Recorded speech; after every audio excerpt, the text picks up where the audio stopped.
skill was useless. They never asked what it could take. Every number they wrote me off for.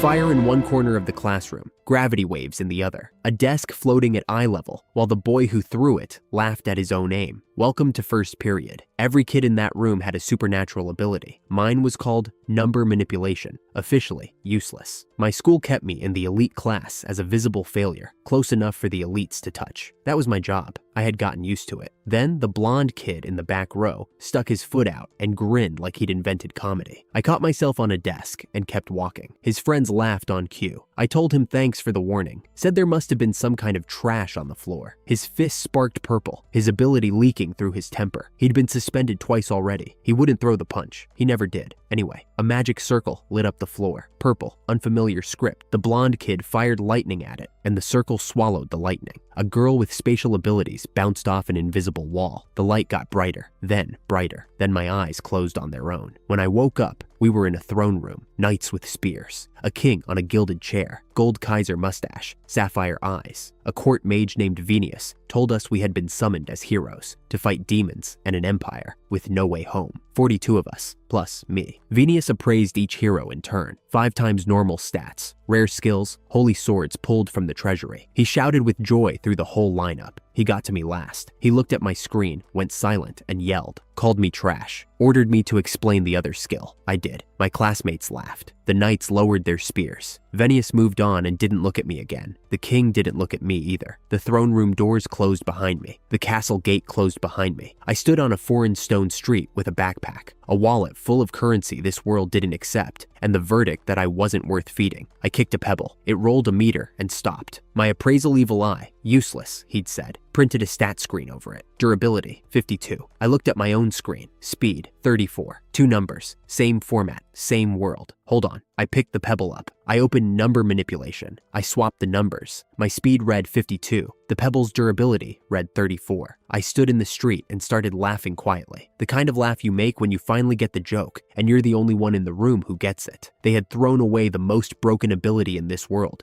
because it looked like nothing on paper. I sold my textbooks to a merchant, bought a meal, sat in a tavern, and listened. 2 adventurers at the next table were talking about a dragon asleep on the western mountain. 4-digit stats. I walked to the gate and asked the guard for directions. He warned me off. I told him I'd be careful. I wasn't walking up that mountain because I was strong. I was walking up because I was going to be. The dragon was the size of a barn and breathing slow. I stopped the instant I saw it. Red scales, folded wings, a tail that twitched and settled, asleep. 4-digit stats down the whole screen. Physical attack, 8,670. HP in the thousands. A skill line that just said, breath. My hands shook. My own screen read low triple digits. I had no business in that clearing. I made myself keep walking because backing out meant keeping the life a man in a purple robe had called worthless 6 hours earlier. I crept the last 10 meters on soft grass, knelt beside the dragon's hind leg, and laid my palm on a warm scale. Number manipulation opened. I pulled its physical attack across. 8,670 crossed over in one breath, mine. The dragon's physical attack dropped to my 113. The imbalance was already done. Whatever happened next, I would survive the first hit. The dragon opened an eye. It roared loud enough to flatten my hair. I grabbed grass and held on. Before the sound ended, it swiped a claw at my shoulder and drew a line of blood along the bone. I kept my grip. I had its hitting power now. It had a drunk adventurer's, so I hit back. The first punch shattered scale. The second broke a fang. Its blood sprayed across my face and hair and burned without damaging anything. The fight went on a long time. Whenever it tried to back up and charge that laser breath, I threw a torn dragon claw at its jaw and knocked the aim into the clouds. Whenever it swiped, I caught, crushed, or tore. At some point, my shoulder wound closed over without me noticing. A new skill, silent and passive, written into me by the bloodbath. It was hours before the dragon stopped moving. 3 new titles appeared on my screen. 1 new skill. The skill was called Dragon Blood Baptism, Life Dragon, permanent regeneration, no MP cost. It had been keeping me alive for the last hour, and I hadn't noticed. The dead dragon's stats turned gray. Whatever I didn't steal before it died was gone. The system locked corpses out. I dug claws, teeth, a scale, and a bundle of herbs into my backpack and started down the mountain. I found a lake on the way down and washed. In the water, I stopped moving. My hair had turned a dusky red. My eyes had turned a clear blue. The dragon's blood had written itself into me. I took a long breath and decided I could work with it. Locals had hair like that. I wouldn't stand out. Better, I would no longer match the boy the court mage had thrown out the castle gate. Number manipulation doesn't swap stats inside your own screen directly. I routed the dragon's physical attack through a random herb from my pack, swapped my 30 against its healing value. The herb was now worth a kingdom. I set it on my knee to move into HP in a moment. The snake came out of the grass behind me, a fat green serpent, 2.5 meters long, paralysis in its bite. It lunged past me, clamped on the herb, and started chewing. I lunged. I missed. My arm went numb. I watched the most valuable plant in the world slide down a reptile's throat and disappear into the grass. I walked back to the capital, a poorer, quieter man. I slept at a cheap inn and woke the next morning with a dragon blood Regan skill, 3 new titles, a dusky red crown of hair, and a rule I wrote in my head before opening the door. Never celebrate early, never store value in something you don't control, and never assume the forest is empty just because nothing is moving in it. I walked out into the city to find work. The morning after the dragon, a girl in robes ran out of a shop door and collided with me on the street. Her name was Silu. She carried a bundle of handwritten potion recipes, the thing she'd just failed to sell. Purple hair, tired eyes, the face of someone who had been told she was worthless. So many times she'd started believing it. Her school had framed her with a 50 gold debt for magic equipment she hadn't touched. The bullies were sons and daughters of nobles. Nobody listened to her side. She had 2 days, no money, and a one-way ticket to slavery if she missed the deadline. I read her stats through my eye, everything single digit. Below the boy, I had been in the throne room, but her skills were a mage's dream. Chant shortening, chant understanding, magic knowledge, mana control, mana sensing, compounding, a dozen more. She had every skill a kingdom mage could ask for, and not enough power to light a candle with any of them. I said I would help her. She didn't ask why. I didn't explain. She had her reasons, and I had mine. Partly because someone had just done the same shape of verdict to me the day before. Partly because a mage with that skill list was exactly the partner I needed. We went to the Adventurers Guild. My card printed F rank, and the hall noticed. Silu got recognized before the door even closed. The school's failure, walking in with an F rank stranger. 4 men peeled off a table and came over. 3 D rank. 1 bald C rank in front. They wanted a standing cut of our future jobs. The C rank started the shove. I read their stats while his arm was still moving. 4 shoulders, 4 palms. I let him finish the shove. The guild saw him throw the first motion. Then, I was inside his guard with 1 hand on his forearm.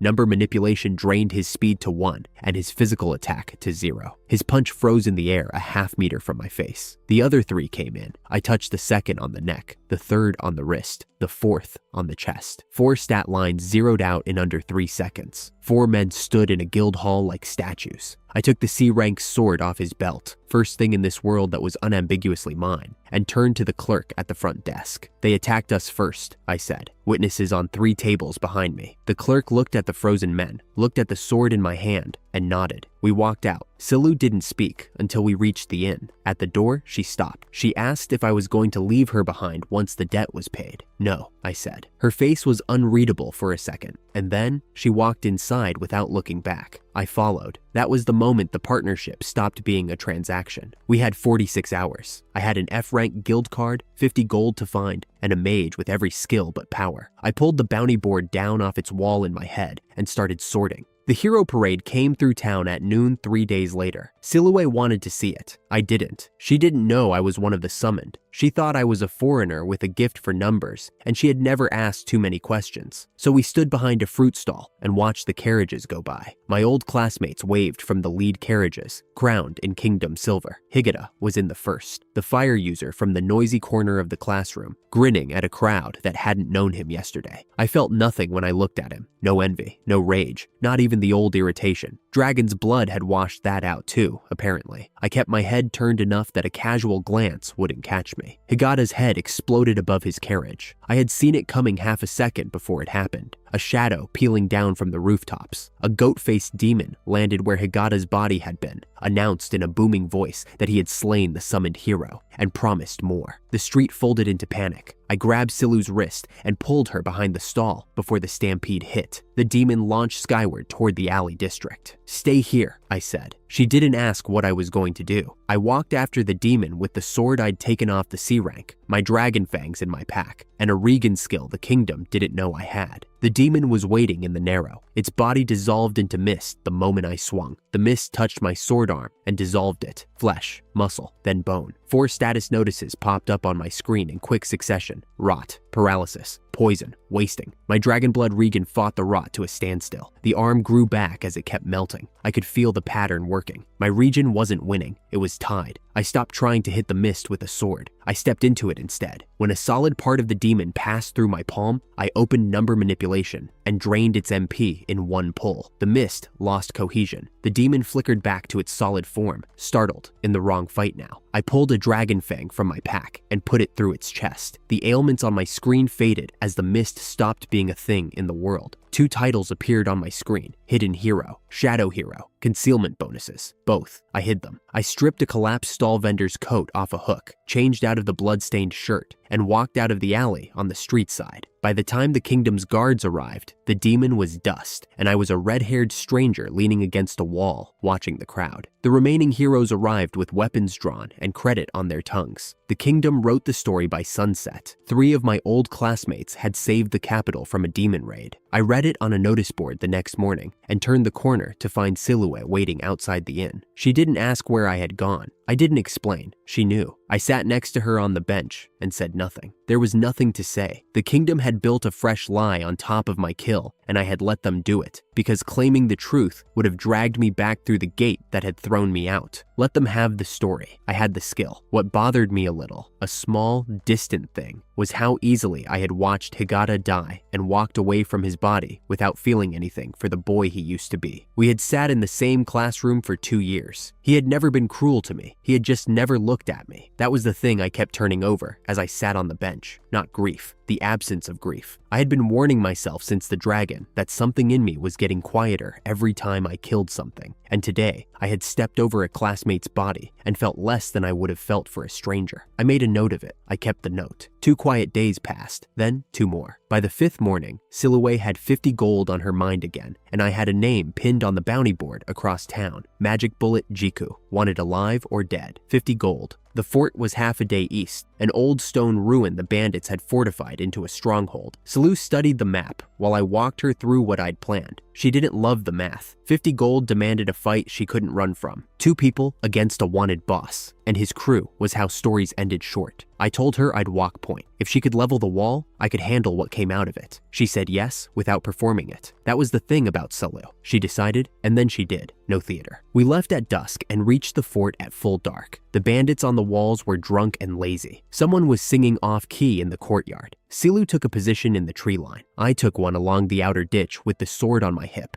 and dragon fangs ready. I gave her the signal. Lightning came down like an answer. The outer wall cracked in a straight line and dropped into its own courtyard, screaming, falling stone. Silu moved to a new position and dropped a second barrage at the inner gate. I slipped through the breach while the fort was still deciding what had hit it. Concealment titles active. Grunts in the dark, 1 palm each. Stats drained. Speed zeroed. Some dropped to the ground without knowing why their legs had stopped working. Jiku came out of the keep with his signature magic gun drawn. He fired. My left arm went somewhere. I kept moving. He fired again. My leg went. I kept moving. Regan started replacing them before I cleared the keep's threshold. He must have registered what he was looking at because his face did something that wasn't composure anymore. He fired a 3rd time, and I caught the shot on my regrowing forearm and closed the last meter, 1 palm on the back of his gun hand. Number manipulation drained the gun's enchantment, his magic power, and his speed in 3 seconds. The weapon flickered to a dead length of engraved wood. I put his head into the stone wall, and he stopped being a problem. I bagged him. The bounty wanted a body for confirmation, and stepped out to meet Silu at the gate. 2 new titles appeared on my screen: Bandit Slayer, Bounty Hunter. I noted them and kept walking. The list of titles I now carried in my menu was longer than the list of things I had ever been proud of in my old life. We left the fort burning and the survivors tied. 50 gold, confirmed. Silu's debt was fundable by breakfast. She didn't speak much on the road. I didn't push. I had just spent an evening killing people who had not personally wronged either of us, and I was waiting for the guilt to arrive. It didn't. That was the part I had been warning myself about since the snake. The forest road home took us through heavy morning light. 3 figures stepped out of the tree line a kilometer before the capital. I recognized them before they moved. Nozaka Iseha, iron-faced, S rank, 1,000 hands. Crouch, cheerful, B rank. A third classmate behind them I didn't have a current name for. Heroes from the throne room.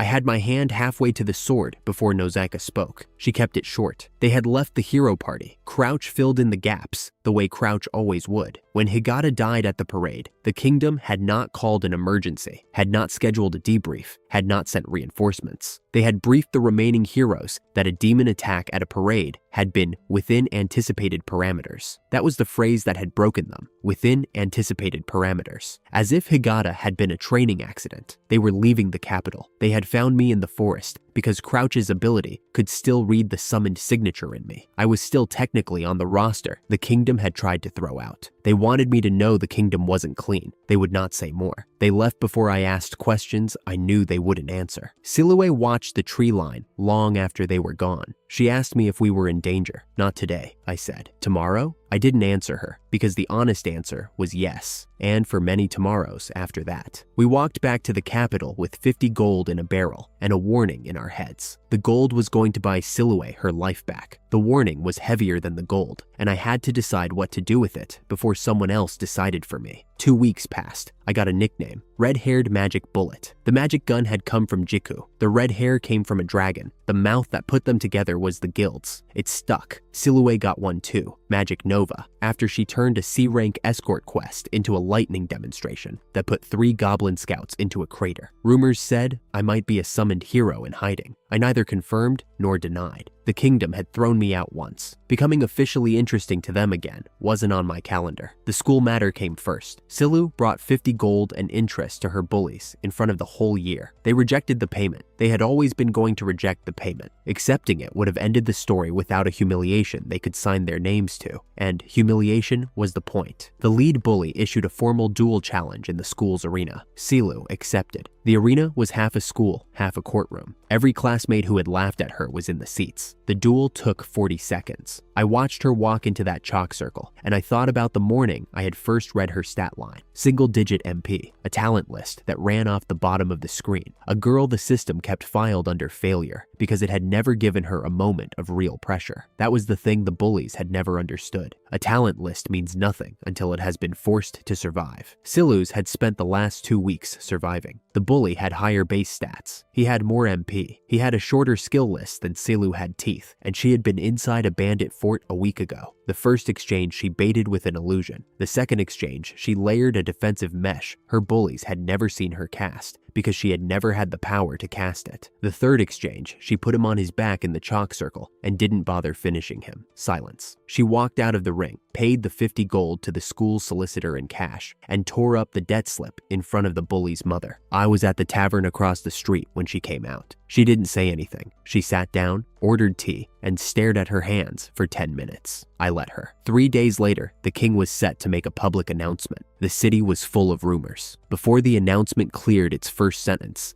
a man I knew by face intercepted me near the guild. Kanazawa Shinya, S rank, collection, the candy ball thief. 3 classmates flanked him. He kept it short. Tora had taken the kingdom from the inside. Her brainwashing ability had crept through the hero roster and into the court. Resistant classmates were locked in the castle dungeon, waiting to be converted. Every hour, another one fell. Today was the only window the resistance had to hit her. He needed my ability because I was off roster. Tora couldn't reach me. He needed Silu because the kingdom hadn't cataloged her yet. I asked him what my part paid. He told me the kingdom. I told him that wasn't what I'd asked. He said, if the kingdom falls, so does the road out of it. Fair. I said yes. We met at a safe house within the hour. Kanazawa, 2 teleport-capable classmates, 3 resistance ex-heroes with their abilities, still half dulled from hiding, Silu, and me. We mapped the castle. We set the timer. The king was halfway through his speech. The window would close by sunset. Silu didn't ask why I had agreed to kingdom-scale work. She had watched me agree. She had agreed with me. That was the whole of it. We walked toward the teleport circle. The teleport circle dropped us into the castle dungeon without asking permission. 2 guards turned, saw us, and went down before they understood what had failed. 10 cells down a stone hall held 10 of our brainwashing-resistant classmates, locked in rows, alive, waking up to our voices. Kanazawa moved down the cells with a silver tin in his hand. Every classmate we freed touched a candy ball to his palm. Every candy ball saved their ability as a spare. By the time we reached the stairwell, he had 10 new tools in his pocket, each an hour-limited copy of the ability it had come from. Hatase Minato was waiting at the top of the stair, a rank, ability supremacist. He had volunteered for Tora's service because standing above weaker people had felt correct to him since childhood. He opened with a monologue about how the F-rank trash had ruined his evening by showing up.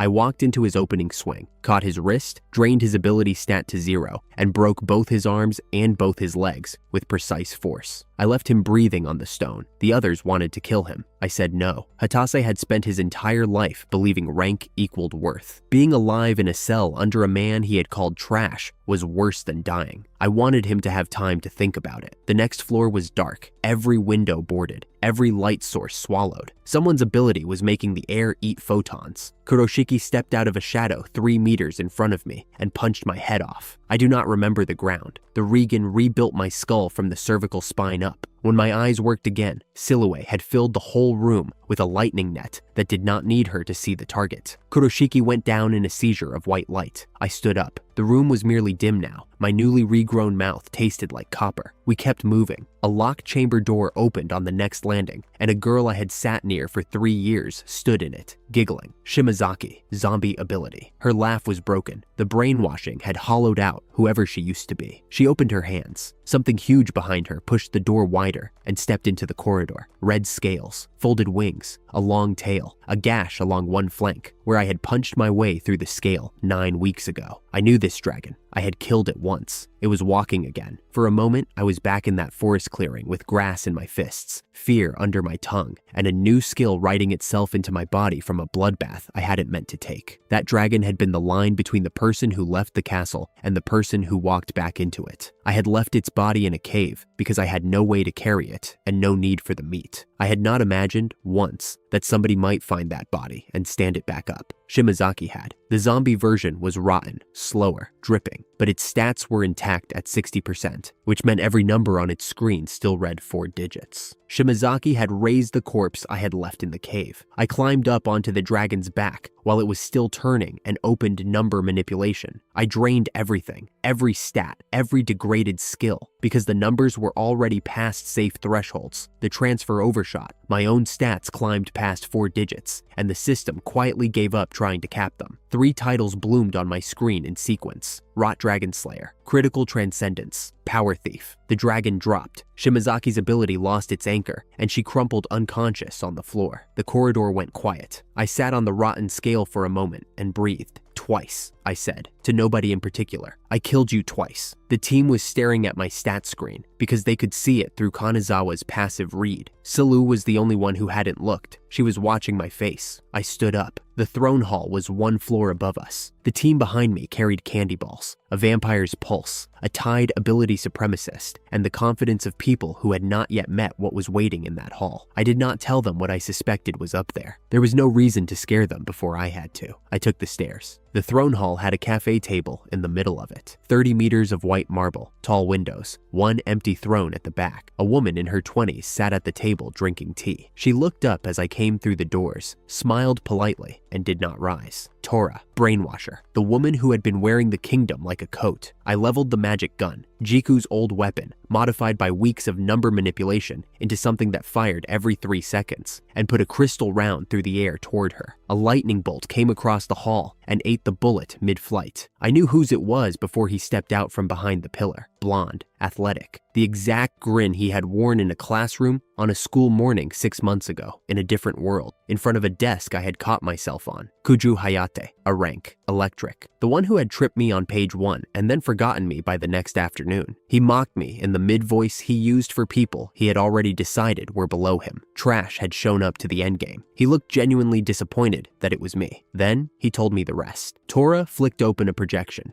Guda's group, the 4 S ranks, the kingdom's ace, the people my entire class had looked up to, scattered across a courtyard like dropped laundry, unconscious or worse. Kuju had taken them alone while they were still confused about who their enemy was. He wanted me to understand before he killed me that the safety net I had been counting on in the back of my head had already been cut down. I understood. I went for him anyway. He moved at teleport speed. My chest ruptured on the first punch. My head went on the second. I hit the floor. Life Dragon Region started, and through the blur of reassembly, I heard Silu's voice behind me, calm. "Stop hitting him, or she dies." Silu had drawn a backup magic gun and pressed the barrel to Tora's temple. Tora raised both hands politely, as if someone had offered her a second cup. Silu's voice didn't shake. She had decided the line she was going to hold, and she was holding it. Kuju turned his attention to Silu. His electric strikes missed. Silu was casting illusion work through the appraisal channel I had learned to feed her, and he couldn't tell the real from the false. Every time he landed a hit, he landed it on an afterimage. His speed was bleeding off. My head finished reassembling. I ate 2 of Kanazawa's candy balls,